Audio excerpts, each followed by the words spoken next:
হঠাৎ করে অসুস্থ হয়ে পড়েছেন জামায়াত আমির ডক্টর শফিকুর রহমান।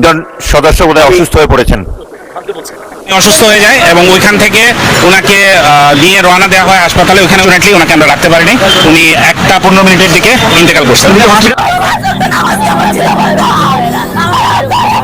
কিছু ঘটনা কখনো কখনো মর্মান্তিক হয়ে যায়, যা কখনো ভাষায় প্রকাশ করা যায় না। এমন কিছু ঘটনা আমাদের প্রত্যেকের জীবনে ঘটে, তবে সে সকল ঘটনা কখনো রাজনীতির মাঠ কিংবা সংসদ ভবনও যে ছাড়িয়ে যেতে পারে, সেটি রীতিমতো অবাক করার মতো। আজকের এই ভিডিওতে দেখবেন এমনই একটি ঘটনা যা ঘটেছে কিন্তু বিশ্বাস করতে কষ্ট হচ্ছে। অনেকেই মনে করছেন আমি কি বলি বা না বলি সেটি, তবে ভিডিওর ইন্ট্রোতে আপনারা দেখেছেন আমি মূলত কোন বিষয়ে আজকে কথা বলতে চাচ্ছি। তো দর্শক, জামায়াতের আমির হঠাৎ করে অসুস্থ হয়ে পড়ে।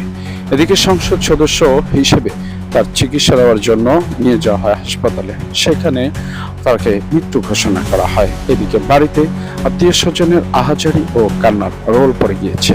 সংসদের বিরোধী দল হওয়া সত্ত্বেও এমন ঘটনার মর্মান্তিক যে বিবরণ, সেটি শুনলে গা শিহরিত হয়ে উঠবে। তো চলুন দর্শক, কথা না বাড়িয়ে একের পর এক বিস্তারিত ভিডিও তথ্য সহ আমরা আজকের এই ভিডিওকে দেখে সেরকম নিত্য নতুন ভিডিও পেতে চ্যানেলটিকে সাবস্ক্রাইব করে পাশে রাখা বেল বাটনটি অন করে দেবেন, তাহলে প্রত্যেক মুহূর্তের আপডেট নিউজগুলো পৌঁছে যাবে আপনাদের কাছে।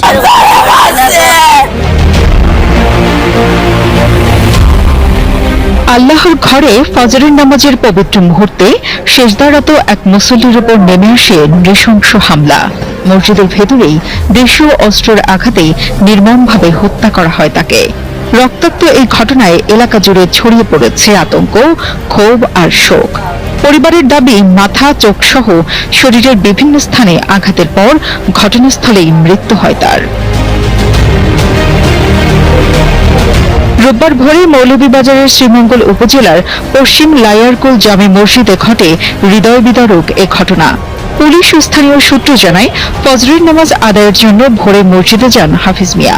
মসজিদের ইমাম ছুটিতে থাকায় তিনি আজান দেন।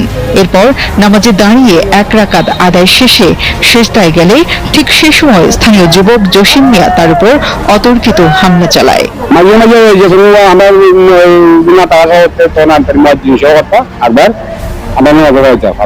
প্রতিদিন ফজরের সময় ফাঁসের নামাজ পড়ায় বেড়া পড়ে, এবার মসজিদের জন্য জিমের মতন। এরপরে আজকে ফজরের সময় বেড়া নামাজে আজান দিচ্ছে, আমরা আজান শুনছি বেড়া। এরপরে বেড়ারে উনি মসজিদে বলে ওই বেড়ারে নামাজের মাঝে শরীর নামাজ। বৃদ্ধ হাফিজ মিয়ার সঙ্গে কারো পূর্ব বিরোধ ছিল না বলে জানিয়েছেন স্বজনরা। তাদের অভিযোগ, অস্ত্র দিয়ে মাথা, চোখ সহ শরীরের বিভিন্ন স্থানে আঘাত করা হয় তাকে। পদ্মা সেতু, মেট্রো রেল এবং এলিভেটেড এক্সপ্রেসওয়ে নির্মাণের গর্বিত অংশীদার বসুন্ধরা সিমেন্ট। স্থানীয়দের ভাষ্য, অভিযুক্ত জসিম মিয়া দীর্ঘদিন ধরে নেশাগ্রস্ত অবস্থায় এলাকায় বিশৃঙ্খলা সৃষ্টি করছিল। আল্লাহর ঘরে এমন নির্মম হামলায় হতবাক এলাকাবাসী।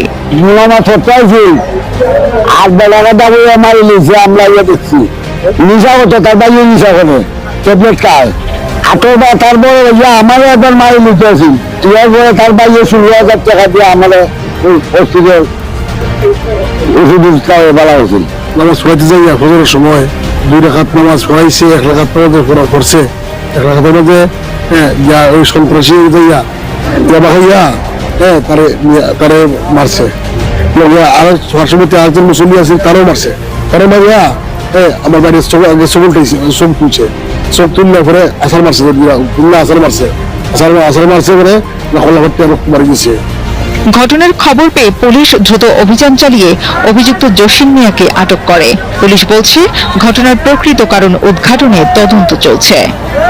এই পশ্চিম লয়ারকুল কুমিল্লা পাড়া গ্রামেরই একজন বাসিন্দা হাফিজুল্লাহ, ওনার বয়স 80 বছর। লয়ারকুল জামে মসজিদে উনি একজন নিয়মিত মুসল্লি।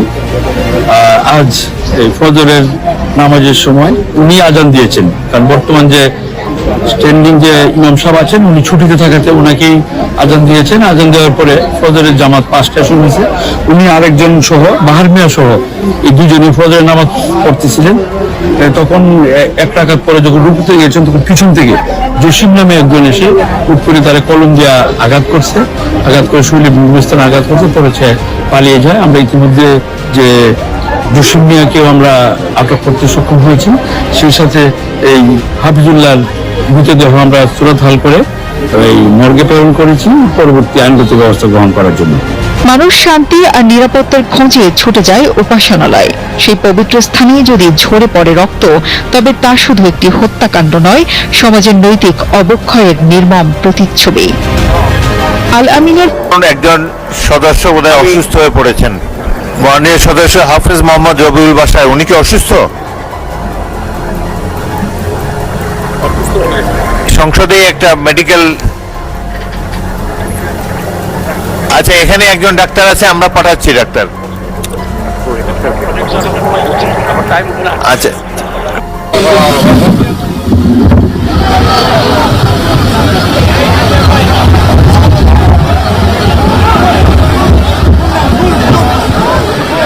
আপনারা অবস্থান করুন যার যে জায়গায়। আপনাদের সবকিছু দেখার সমস্ত জায়গা স্থান পরিবর্তন আপনারা সবাই জায়গায় থাকেন, সবাই তার নিজ নিজ জায়গায় অবস্থান গ্রহণ করেন, সবাই তার নিজ নিজ জায়গায় অবস্থান গ্রহণ করেন।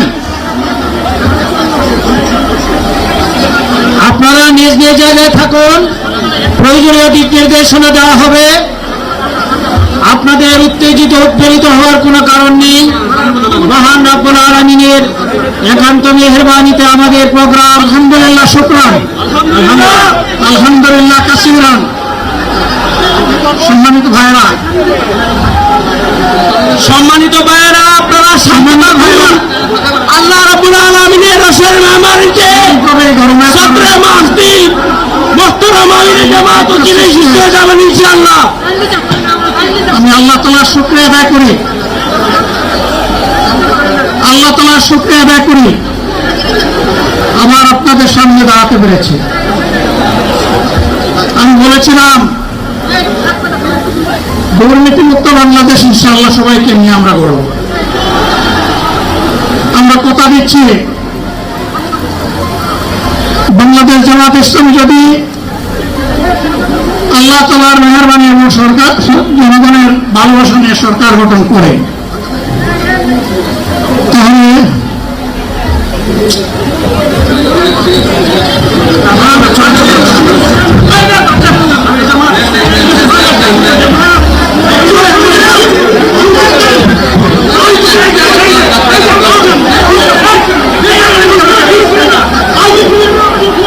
দর্শক, এতক্ষণ পর্যন্ত যে ভিডিওটি আপনারা দেখলেন, ভিডিওটি দেখার পর আপনাদের মতামত কিংবা মন্তব্য কি সেটি অবশ্যই জানাবেন কমেন্টস বক্সে।